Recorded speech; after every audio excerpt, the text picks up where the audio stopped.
Hello जी, नमस्ते। आज हम बात करेंगे शक्ति के बारे में। हर इंसान को जीवन जीने के लिए शक्ति की आवश्यकता होती है। वो शक्ति कई प्रकार की होती है। तन की शक्ति, मन की शक्ति, विचारों की शक्ति, आध्यात्मिक शक्ति, कई प्रकार की शक्ति हो और सभी प्रकार की शक्ति इंसान के पास हो तभी वो जीवन में उन्नति कर सकता है। तो आइए इस नवरात्रि के शक्ति के पर्व पर हम शक्ति के बारे में बात करते हैं, समझने की कोशिश करते हैं। आज मैं केवल आपको शक्ति के कुछ बेसिक चीज़ें ही बताऊंगा, लेकिन कल से मैं इस पर हर रोज़ एक वीडियो बनाऊंगा जिसमें शक्ति के नियम के बारे में विस्तृत से बताऊंगा। तो शक्ति पाने के लिए सर्वप्रथम तो आपको स्पिरिचुअल होना पड़ेगा, वरना आपकी सारी बुद्धि चतुरता वाली जो शक्ति है वो शक्ति नहीं होती है। वो केवल आपकी लॉजिकल माइंड होता है कि मैं ऐसा कर लूँगा, वैसा कर लूँ, ऐसा कर लूँ, ऐसा कर, लेकिन वो नकली शक्ति है, वो थोड़े दिन में खत्म हो जाती है।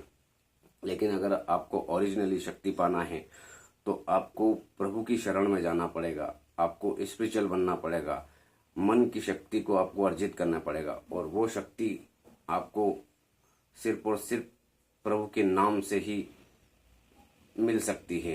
तो इसलिए अपनी आध्यात्मिक शक्ति को बढ़ाएं। सर्वप्रथम आपको जीवन में तरक्की करने के लिए आध्यात्मिक शक्ति का सहारा लेना ही पड़ेगा और वो शक्ति सिर्फ आपको नाम जप से मिलेगी। आपको जो भी नाम प्यारा हो, सर्वप्रथम तो आप नाम का जाप का सुमरन शुरू करें, चाहे राम नाम, कृष्ण नाम, राधा नाम, जो भी आपको प्रिय हो। निरंतर कम से कम 24 मिनट सुबह के समय या रात के समय, जो भी आपको समय प्रिय हो, 24 मिनट और निरंतर जो भी आप काम कर रहे हो उसके बीच में समय निकाल के आप निरंतर नाम का जप करें तो आपको इससे होगा ये कि आपको एक आंतरिक बल मिलेगा। आंतरिक बल से आपको कार्य करने की क्षमता मिलेगी और आपका शारीरिक बल भी बढ़ेगा, क्योंकि सारी शक्ति, शरीर से ज्यादा शक्ति विचारों में होती है, मन में होती है, आपके हृदय में होती है। सारी शक्ति अर्जित आपके हृदय में होती है और जब आप विचारों से, हृदय से मजबूत होंगे तो आपके शरीर की शक्ति अपने आप बढ़ेगी।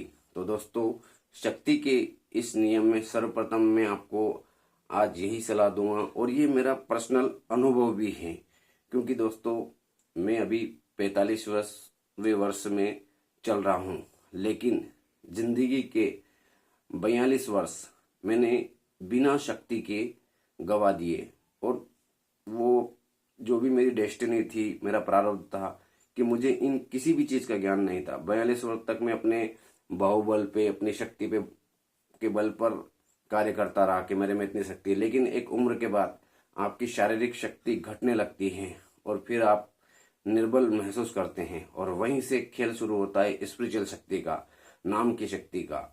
मुझे कई तरह की चीजें कमजोरी सी महसूस होने लगी और वो क्यों होने लगी? क्योंकि जैसे ही एक उम्र बढ़ती है शरीर का बल घटने लगता है, लेकिन फिर ईश्वर की मुझ पर कृपा हुई, मुझे स्पिरिचुअल शक्ति मिली, नाम की शक्ति मिली और मैंने उसका निरंतर करीब मुझे 2-2.5 साल हो गए नाम का सुमरन करते हुए। आज मैं अंदर से बहुत बलशाली महसूस करता हूँ। मेरे पास धन हो या ना हो, यहाँ तक कि मैं जो बुखार भी आता है या बीमार भी महसूस होता हूँ तो नाम का सुमरन करता हूँ तो मेरे अंदर से एक अजीब सी शक्ति उत्पन्न होती है जो हमेशा मुझे बलवान बनाए रखती है। तो शक्ति के इस नियम में सर्वप्रथम तो आप इस चीज का ध्यान रखें कि बिना भगवान की कृपा के सारे नियम वगैरह सब किसी काम के नहीं होते हैं। सर्वप्रथम आप प्रभु के नाम का सुमरन करें, उसका सहारा लेके ही सारी चीजों का पालन करें और सारी चीजों को, नियम को अपनाएं तो आप जीवन में काफी तरक्की करेंगे।